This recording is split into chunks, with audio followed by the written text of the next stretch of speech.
Howdy y'all, good day, welcome back to the channel. Thank you for being here. Where is my British family at? Let me know in the comments down below. Today we're gonna look at the old world massive towers that were built in England. We'll discuss Watkins Tower, also known as Watkins Folly, Blackpool Tower, New Brighton Tower, and Morecambe Tower.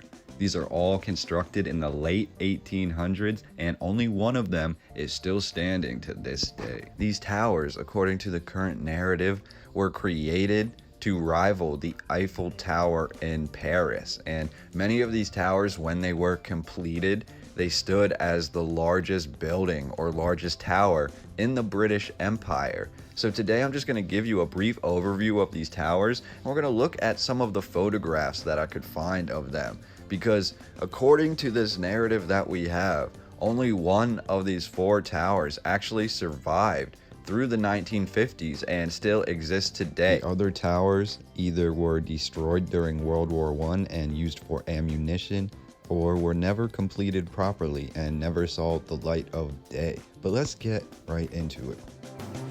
We're gonna get right into it because this is some sort of Antiquitech that I think is of the utmost importance and probably has a really interesting history besides what the mainstream, narrative has to say about it. But we're gonna start first with Watkins Tower. Watkins Tower construction began in 1894, but according to the current narrative, never went past the first level. And Watkins Tower is also known as Watkins Folly, and this was basically designed or financed by a man named Sir Edward Watkin, and he was a railroad tycoon. Now, initially, he wanted this whole area to be known as Wembley Leisure Park, and at the center of his leisure park, he wanted to have one of the largest towers in all of the world. And basically he designed this whole park around the idea that he would have this tower constructed, and this was going to be known as Watkins Tower. Now, he actually asked Gustav Eiffel to design the tower, but Gustav Eiffel, he refused to do this, and he said it would make him basically a bad Frenchman if he designed the largest tower in Great Britain. So I found that interesting. But anyway, so Edward Watkin, they say, holds a design competition. And we find that a lot in these old world narratives when we find these awesome buildings and this architecture that doesn't make a lot of sense. It's always attributed to someone winning a contest, and that's who designed this. But that's again what we have here with the Watkins Tower. He says, or it's written that a design competition was held. And as it's written, it says that Wembley Park opened in May of 1884, and this was while the tower had just began its construction. So I found that interesting that on this basically functioning work site, they actually had the park open below. So kind of dangerous, but really interesting, and kind of shows you what kind of time period this was being built in, and also leads a little questionable taste about the narrative. So they say by September 1885, the first section of this planned tower was completed, and this first section was 154 feet tall. But by this time, they say that Watkins, his health was deteriorating and he began to fall ill. And at this point, his company began to lose funding. So there wasn't really any more advancement on this construction of this Watkins Tower, and eventually they say the tower was deemed to be unsafe.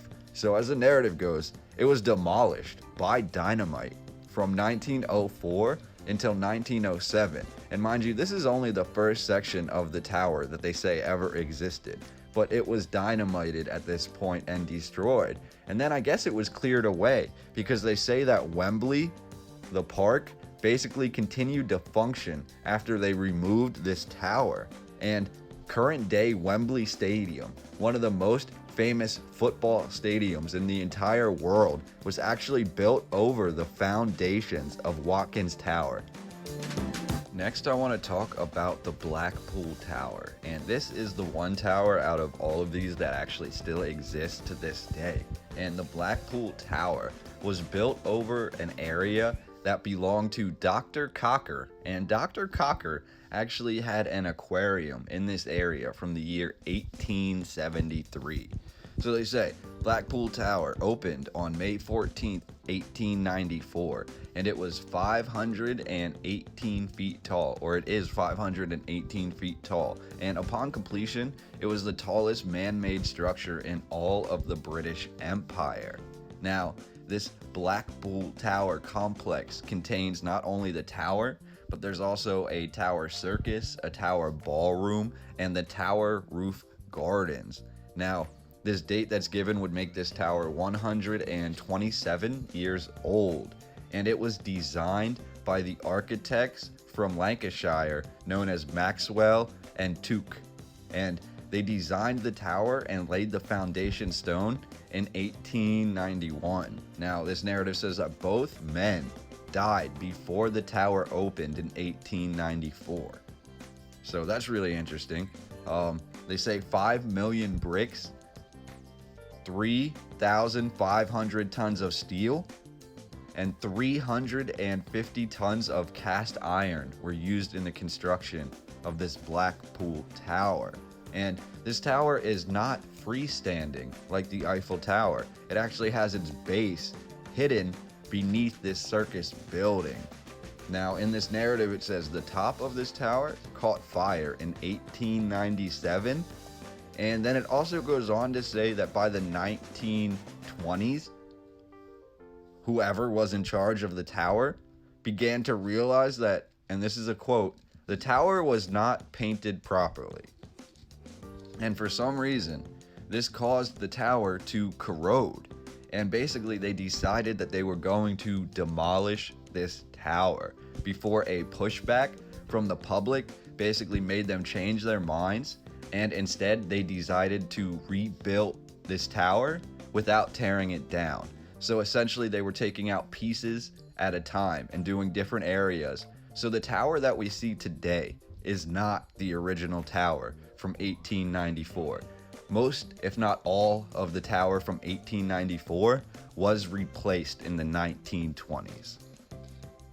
So another interesting thing about this is the circus that is within the building below the tower actually has a mechanical circus ring. So the entire ring that holds in the circus is mechanical, and it can actually be submerged in water that is underneath the circus. And it can be submerged up to 5 feet roughly, or in 42,000 gallons. And it's only one of 4 circuses left in the entire world that has this mechanical circus ring feature. So I also found that to be really, really interesting. So while the Blackpool Tower is still open and in operation today, one of the towers that is not still around, but is the main reason that I wanted to make this video, is when I discovered this tower right here. This one literally is incomprehensible to me, especially when you look at the earliest photographs of this tower and this building that basically the base consists of. You'll find that there really isn't anything else around in this area. And I know that the narrative says this was built to be the centerpiece for a recreational area, so that's why it's open land. But it's just so remarkable that this tower existed in England at any point. Even if it was over 120 years ago, that's even more remarkable. If they built this today, it would still be completely awe-inspiring and very confusing. So I'm gonna get right into that, because this is the new Brighton Tower. And right from the get-go, we have some interesting facts about it that the narrative gives. They say that Maxwell and Tooke also designed this tower, and they also died before this tower was completed. Now, this tower, the new Brighton Tower, they say sits on the former ruins of the Rock Point House. So basically, a infamous Rock Point construction house that sat here was torn down, they say, and this tower was built on top of it. Now, they also don't have a date that this tower was opened. They only say in the narrative, and from all sources I could find, that it was opened sometime between 1898 and 1900. Now, they also don't have an exact weightage of what was used in constructing this tower, but they do say it was roughly 1,000 tons of steel that were used. And I found that to be really interesting because they say that the new Brighton Tower was completely made out of steel. And this is opposed to towers like the Eiffel, which were made out of iron. Yet they also have it written down here that the new Brighton Tower was taller than the last tower we talked about, the Blackpool Tower. And the Blackpool Tower actually used more steel. So just really interesting to discuss that.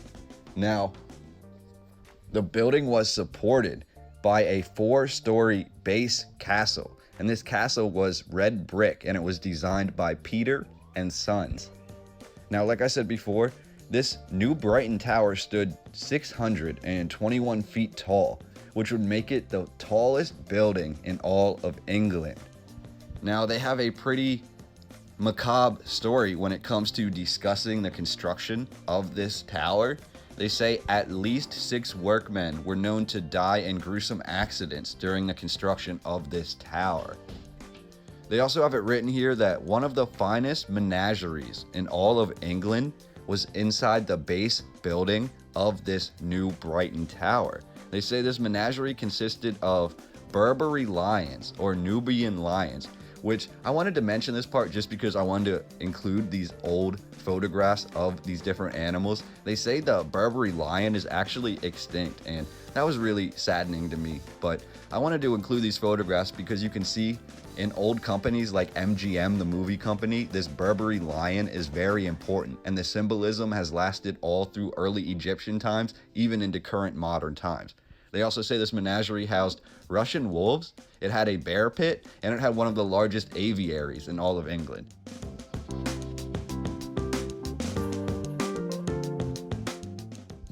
Another interesting fact about this new Brighton Tower is that the Beatles played at the new Brighton Ballroom 27 times, which would make it the second most of any venue that the Beatles played in their homeland. Now, it also has written here that the tower and the grounds surrounding the tower were fully illuminated from its opening. So from sometime around 1898, this had a fully illuminated grounds and tower, and the whole area basically had lights and electricity. Now, if you're familiar with football, or in America, some people call it soccer, and you watch it at all, you'll know about the Brighton FC, or Brighton Football Club. And Brighton Football Club was actually formed by the tower ownership, or the people that owned the new Brighton Tower. They basically created the Brighton Football Club. Now, according to this current narrative, the tower was closed in 1914. The tower was demolished then, beginning in World War I.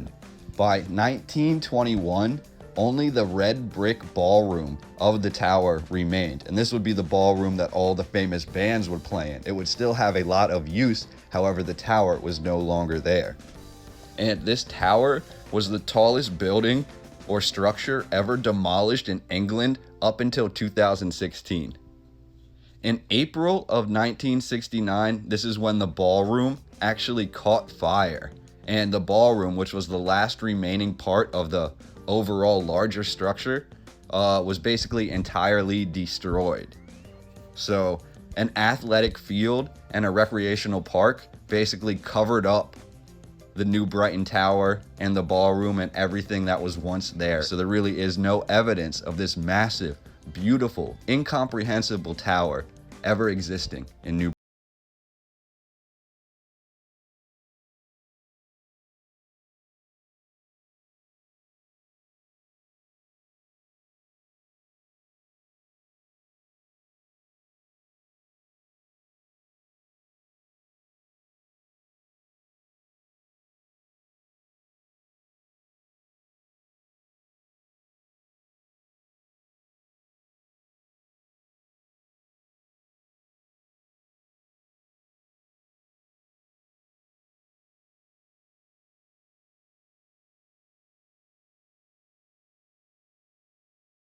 So the last tower I want to talk about is the Morecambe Tower, and they say this was built in 1898. Now it's spelled Morecambe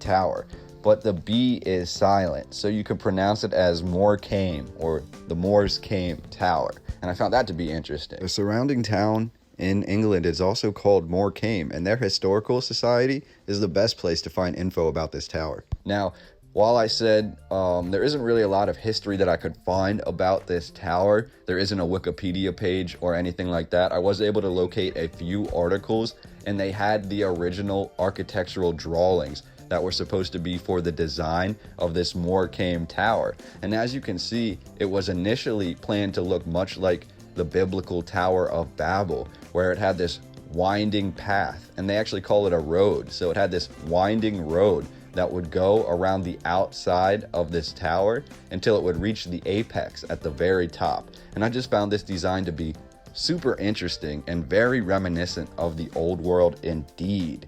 Now, while there isn't a lot of history given, I was able to locate some more modern photographs of this tower, and you can see they did construct a tower on top, but the tower has a very questionable design. Now, you can argue that this is the outline for the original design, and this was going to be basically the infrastructure for building that. However, I do think maybe this Morecambe Tower has a different function entirely. It does seem to sport some really advanced Antiquitech, and a lot of these towers seem to be sporting really advanced tech on top of them, or really advanced designs that don't really lend anything to the simplicity of the construction. They're more ornate, and we can't explain why they were built this way. However, this Morecambe Tower, much like these other towers in this video, did not stand for very long, and even with its very odd design, they did tear down the tower shortly after it was constructed. And following that, they also basically renovated the red brick building, which the tower came out of, and this building quickly became a casino. So that is the history that I could find for the Morecambe Tower, and it basically fits in with all these other towers, whether we're looking at Watkins, Blackpool, New Brighton, or Morecambe. They were all apparently designed to rival the Eiffel Tower. They were all made to be ornate centerpieces for different recreational areas, but eventually, for some reason, they all basically fell to the test of time. Some of them only lasted for a few years, and none of them really lasted more than 20 years or so, besides the Blackpool Tower, which we still see today.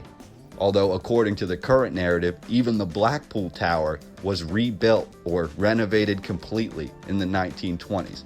So I wanted to try and show you the oldest photographs and depictions of these towers. None of them make a lot of sense to me. They all really are popping up in areas where there isn't a lot of explanation for how these are built. We're talking 5 million bricks. We're talking 3,000 tons of steel, and different numbers that were given that are just remarkable. And it must have taken the entire community just to build these towers. So I find it really fascinating that there isn't more given, and more history, more importance, more description about what and how these were used. But I'm going to digress and leave it there. This video became rather long, but let me know what you think about these photographs. Let me know what you think about the narrative given for these towers. Do you believe they were simply recreational towers that were used basically to be eye-catching and to have visitors visit these towers and basically take a trip to the top and view over the land? Or is it conceivable that we can make the argument that these towers were possibly founded or built